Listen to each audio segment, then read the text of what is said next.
much. I'd like to invite our panel members, Jan Beger and Lucanus. I hope I say your last name correctly, Polagnoli. I hope I did it well. Great, so thank you, Tech to Impact, for the invitation to participate in this exciting event. And as Sasha already told you, I'm Julie from Progenerate. So without further ado, I would like to invite our panelists to please quickly introduce yourselves. Jan, over to you. Thank you. Hey, everyone. Thanks a lot for having me. My name is Jan. I'm with GE Healthcare, a 130 years old medtech and diagnostics startup. I'm saying this because we just spun off the big GE conglomerate earlier this year. We are now a NASDAQ-listed standalone pure-play healthcare company. And what I do in my daily work is pretty simple. It sounds simple. It's connecting innovators and change makers to drive the digital transformation of healthcare. That's me. Lucanus, please. Hello, everyone. I'm Lucanus, founder of Calmstorm Ventures. We are the most active digital health investor in Europe in the early stage. And we particularly focus on taboo tech issues, but do anything that is software helping either users or patients or healthcare professionals. Thank you so much. So, Lucanus, I'm going to start picking on you first, and I'm going to dive right in. I'd love to hear a little bit about where you guys put the money and, in your experience, what you see in terms of investing so early in health specifically. What we see, well, so I started investing in health way before that was a wave. 2015, 16, first fertility startup and also a connected toothbrush.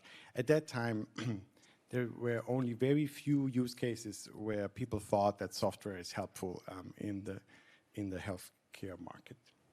Today, there is not a single issue in the healthcare market that has not someone trying to digitalize it. So I think that we, after the pandemic, kind of accelerated that transformation. We see everything. The question is whether we like everything. That's the big thing. And we like to invest in that early stage where we are investing. We, at the first and second financing round of a startup, we like to invest in founders who tackle enormously big issues. So we invest in the founder market fit or founder problem fit, depending from where you look at it. And a market or a problem doesn't need to be big in terms of a lot of people involved. It could also be big in terms of the money or efficiency involved.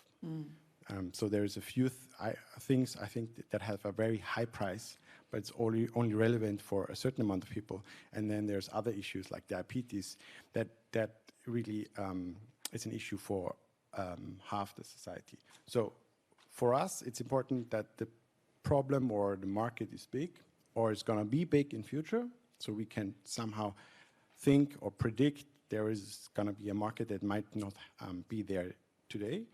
And the relation between the founder and the market,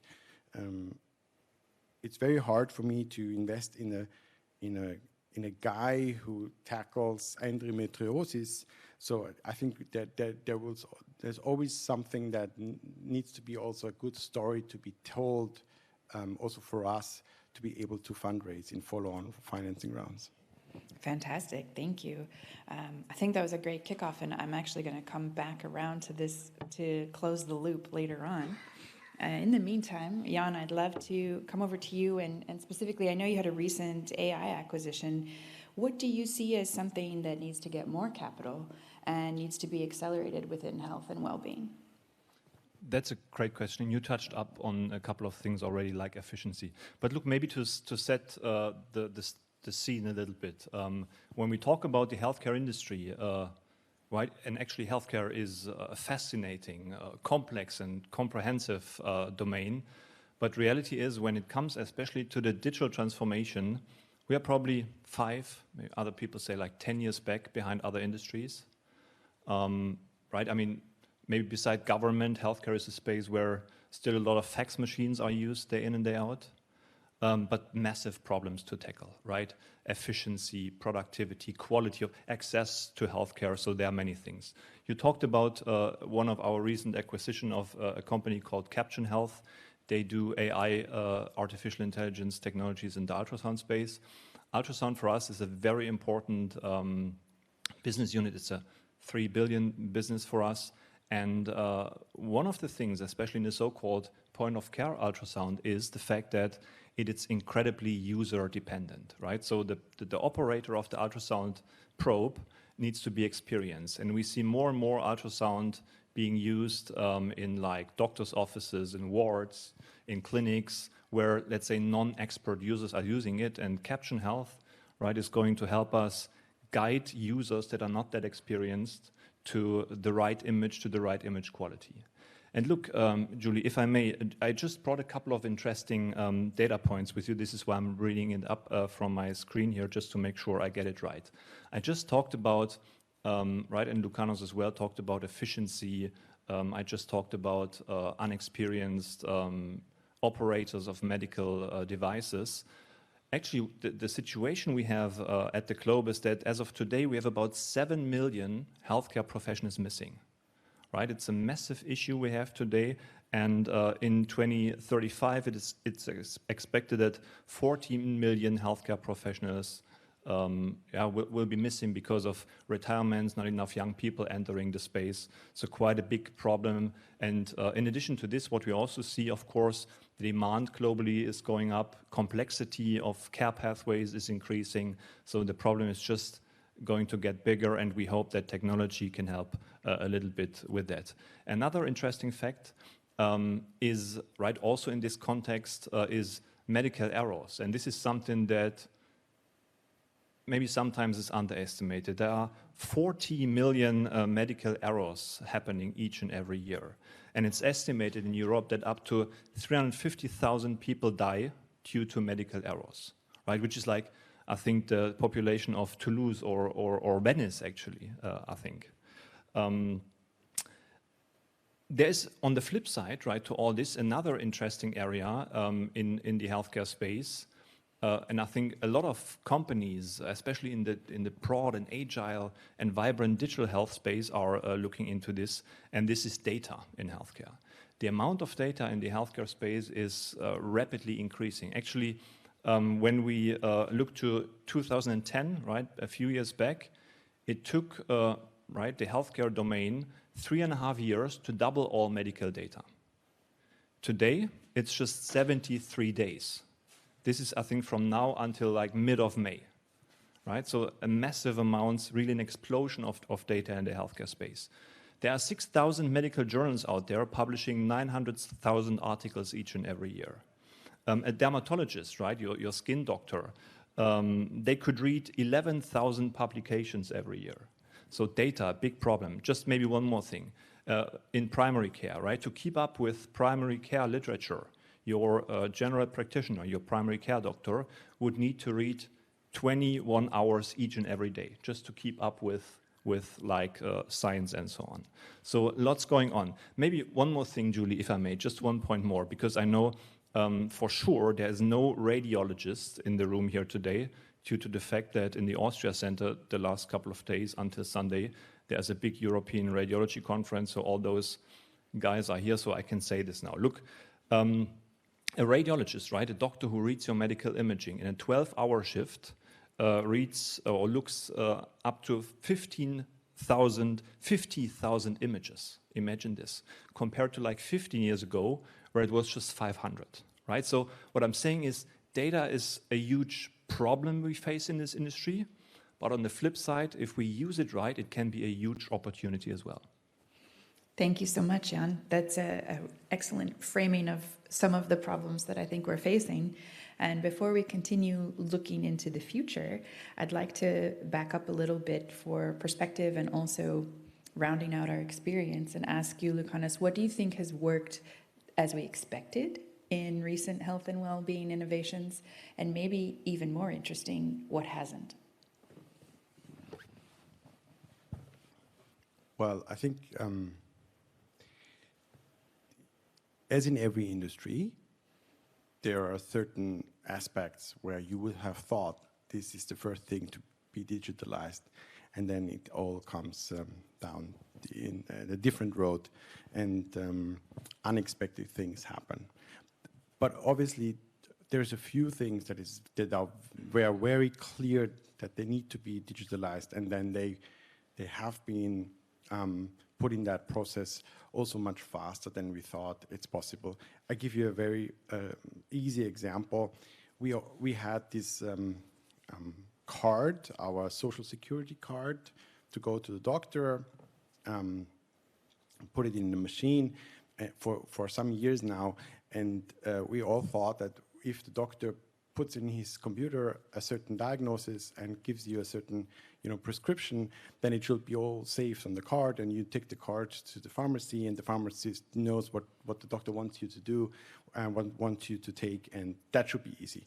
But before the pandemic hit Austria, it was impossible to do that because of certain interest groups, and so you had to put that in the computer. The secretary had to print out a certain sheet of paper. You would carry the certain sheet of paper back to the pharmacy. They would upload it or take a picture or put it in the system. And all of a sudden, within a few weeks, the pandemic hit us. It was possible to do that electronically.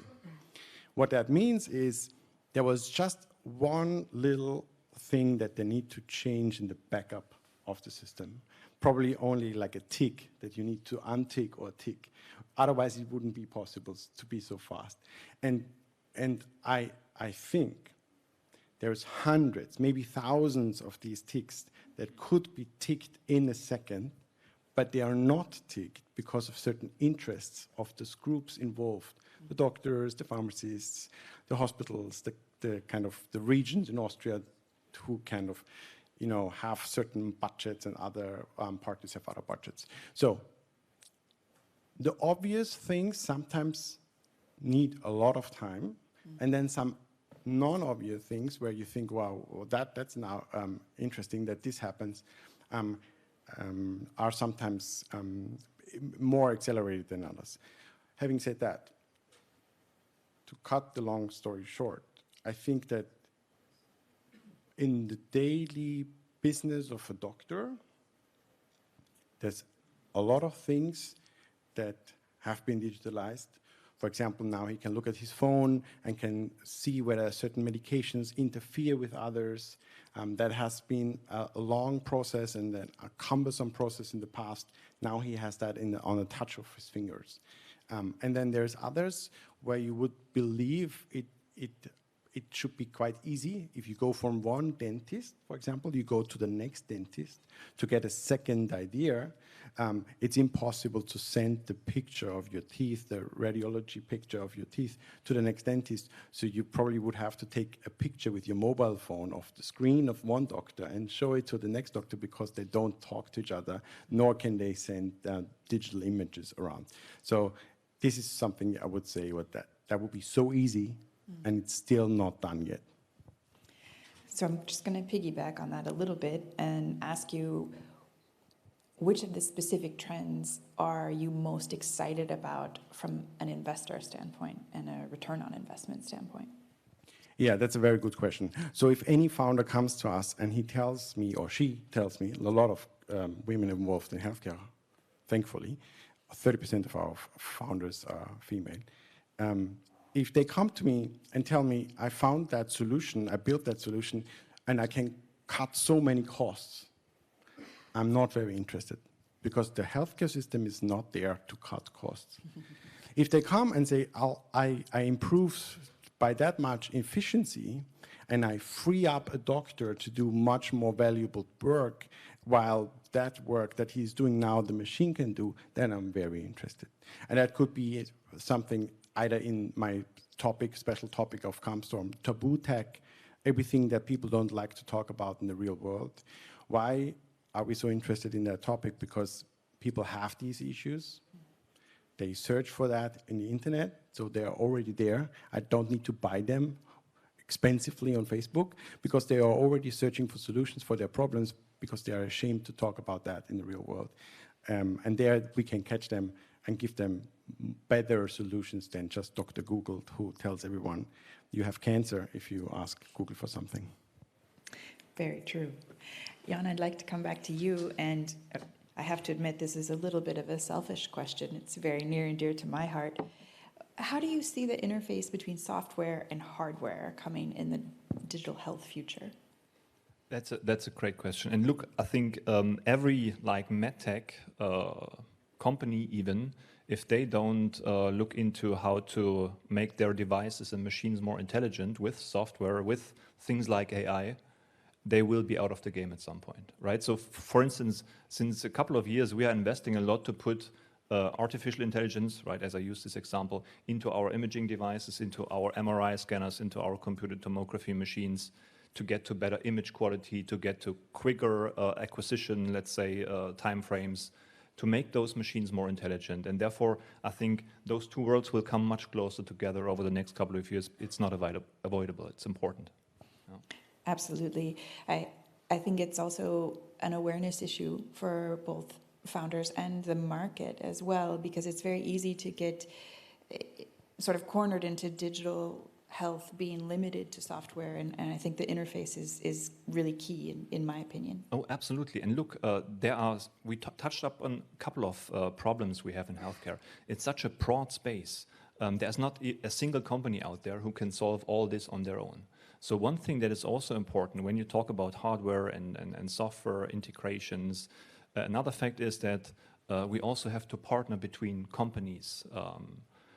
That's something very important. So, for instance, if we still have a minute or so, when we look again, and I talk about radiology because all the guys are not here with us today, but in the radiology diagnostic space, we have about 200 different AI algorithms commercially available for clinical use today, coming from 90 different vendors, right?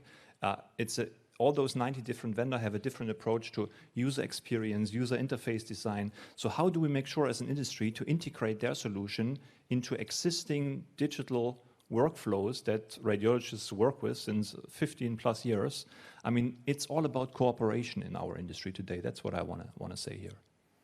Thank you. That's a perfect segue to our last question, and I'd like to come back to Lucanus for this, talking about collaboration and cooperation. How do you see the future of health as an industry, particularly with corporate and advisory collaborations? How do you see that we can structure this better from a standpoint of investment, startup, and addressing the overall market to the patient?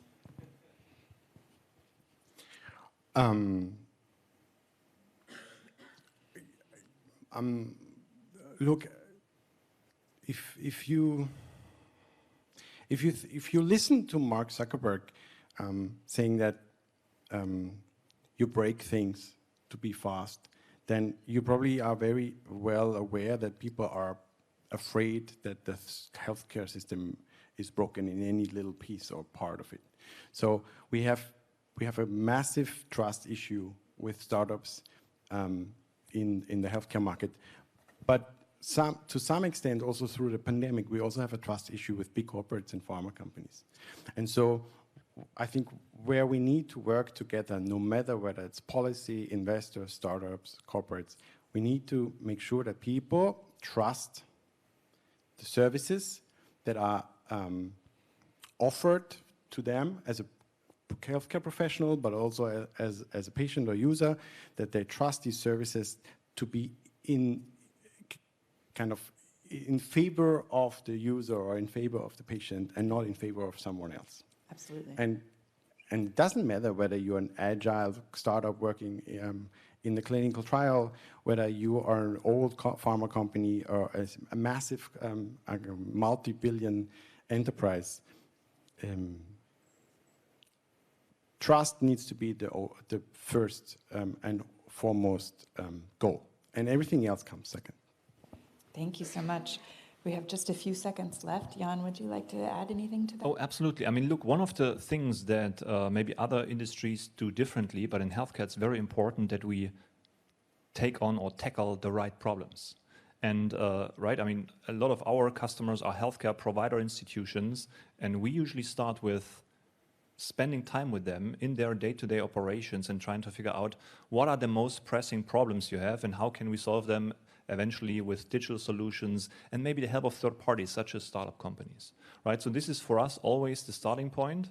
And here we are very active and cooperative. We want to involve startup, scale-up companies, right? Machine learning, deep tech companies, because at the end of the day, I mean, we are a big company, but the smartest people are outside. Yeah? So there are a lot of fantastic data scientists, developers, engineers, and other often smaller companies, or maybe even other industries, and we are very happy to work with them. And as I just say, other industries, a quick call to action to all of you from other industries. If you have too many data scientists, right, and pride developers and engineers, send them over, right? I mean, healthcare, we really need those experts to tackle the challenges we just talked about.